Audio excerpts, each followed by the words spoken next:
तर नमस्कार मंडळी, कोकणी सिद्धू या चॅनलवर तुमचं स्वागत आहे. आणि खूप दिवसातून म्हणजे ब्लॉग आणलाय मी. म्हणजे आता लास्ट आपला ब्लॉग आय थिंक राखणेचा झाला होता. त्याच्यानंतर आता खूप दिवसांनी ब्लॉग आलाय. मला पण टाइम भेटला नाही आणि मी काही कुठे गेलो नाही. म्हणजे पाऊस पण खूप होता आणि म्हणजे मी तुम्हाला बोललो नवनवीन काहीतरी घेऊन येईल, पण त्यासाठी मी ऍक्च्युअल मध्ये बाहेरच गेलो नाही, कारण का पाऊस पण खूप होता आणि ऑफिसमध्ये तर वर्कलोड पण चालूच असतं, त्याच्यामुळे काय जमलं नाही. पण आता तुमच्यासाठी खूप काहीतरी खास घेऊन आलो. स्पेशल आहे की खूप स्पेशल आहे. म्हणजे गेस करा तुम्ही काय असू शकतं, की मी चाललोय कोकणामध्ये म्हणजे आपल्या गणेश उत्सवासाठी. आणि आता वाजले दुपारचा 1 वाजला. आता मी निघतोय इकडून. म्हणजे इथून मी जाणार आहे घाटकोपरवरून जो मित्र आहे माझा त्याला मी घेणार आणि मग सरळ आपला कोकण जो मुंबई गोवा हायवे आहे तो आपला कंटिन्यू करणार. तर ब्लॉग हा पूर्ण बघा. आणि नैसर्गिकच्या कुशीमध्ये लपलेलं आपलं कोकण हे आता मी मुंबई गोवा हायवे जाताना दाखवणार आहे. त्यामध्ये खड्डे तर खूपच आहेत, ते तर दाखवणारच आहे. तर ब्लॉग तुम्ही पूर्ण नक्की बघा. स्वर्ग सुखाचा प्रवास चालू झालाय. तर आता आहे घाटकोपरला आणि ट्रॅफिक बघा इथूनच सुरू झालंय. अजून नुकता निघालो पण नाही. तर तुम्ही बघू शकता पाऊस किती आहे. तुफान आहे एकदम पाऊस. अरे येतो जोरात बोलले आहो. पाऊस बघू शकता, तुफान आहे एकदम पाऊस. आणि मुंबई गोवा हायवेला लागलोय. इथं पण काहीतरी लफडा झाला.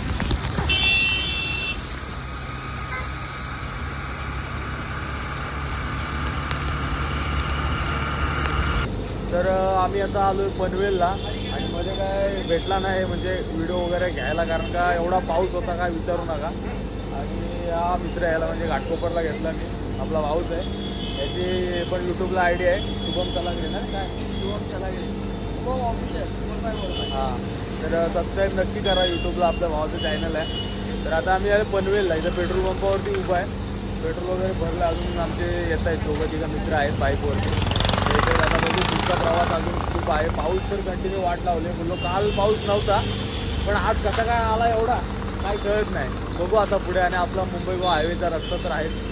बघू सोबत स्वर्गसुखाच्या या प्रवासाला. तर आता आम्ही थांबलो इथं नाश्ता करायला. निघायचं आहे. पाऊस तर खूपच आहे. हा फक्त वडा द्या. कोकणात आलो की वडापाव खावासा वाटतोच. म्हणजे मुंबईत किती तुम्ही वडापाव खा, मुंबईत फक्त मराठी माणसाचा वडापाव खाल्ला सोडला तर कुठला जास्त एवढं हे मजा येत नाही. कोकणात जेवढा पनवेल सोडला की आपला हे चालू होतं. वडा आला आपला. आणि आता नाश्ता बिस्टा करून जाऊच पुढे. पाऊस पण भरलाय खूप. बघा गणपती यावेळी गाजवणार पाऊस. पावसामध्ये काय खरं नाही. पहिला वड्याचा लाभ घेऊया आपण. वड्याचा लाभ नाही घेतला तर मग वडा थंड होईल ना, राग येईल वड्याला. सगळे कोकणकर निघाले. उद्या आपला बाप्पा येणार आहे लाडका. तर सगळे हे बघा बघू शकता तुम्ही, सगळे कोकणकर झाडून अगदी.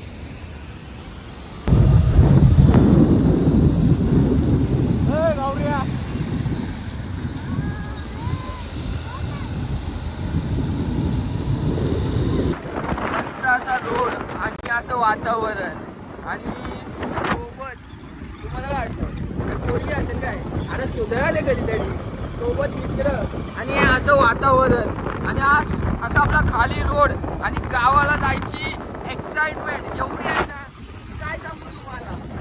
खूप एक्साइटमेंट आहे. असं वाटेल कधी जातोय घरी आणि कधी ते डेकोरेशन झालेलं बघतोय. एवढा आनंद आहे. मगाचपासून पड पडला आणि आता ऊन पाडतोय संध्याकाळचा. म्हणजे आम्ही भिजायचा का फक्त उणगत राहायचा,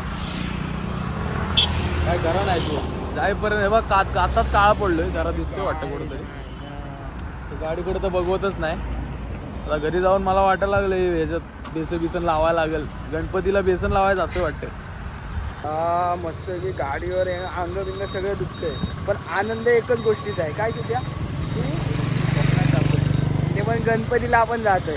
मग भले काही होऊ दे, अंग दुखू दे, पाय दुखू दे, फक्त आनंद आहे. अंग तेवढ्या पुरतं. घरी गेलो डेकोरेशन करायला लागलो की सगळं काय. मग लडाखला फिरण्यापेक्षा ना कधीतरी आमच्या मुंबई गोवा हायवेला पण फिरा. असं एकदम निसर्गरम्य वातावरण आहे. आणि तुम्हाला असं वाटत असेल की मुंबई गोवा हायवे म्हणजे खड्डे, मग ते ट्रॅफिक, नाहीये. कोकण एवढं निसर्गरम्य वातावरण आहे ना, भले मुंबईमध्ये तुम्ही किती पैसा कमवा, किती काय करा, सुख मात्र हे कोकणातच आहे.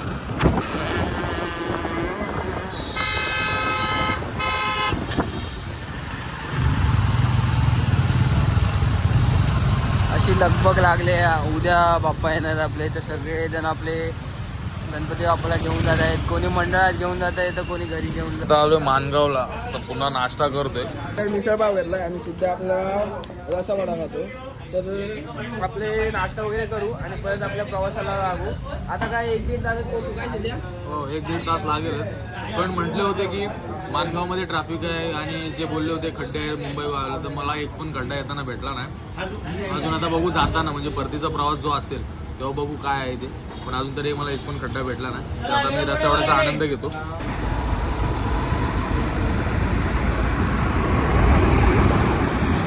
कोकणातील संध्याकाळ.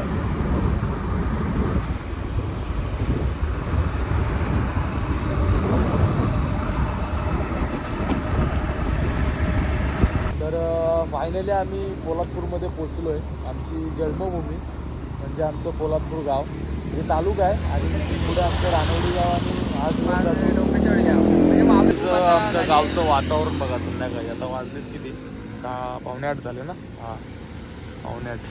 आणि हा हायवे आहे. आता समोर इकडून सरळ जाणार आम्ही. आता पुढे महाराजांचं स्मारक आहे, तुम्हाला दाखवतोच. आमचा पोलादपूर तालुका आणि आमच्या पोलादपूर तालुक्याचं एक वैशिष्ट्य म्हणजे आमचं आधारस्तंभ म्हणजे छत्रपती शिवाजी महाराजांचं स्मारक.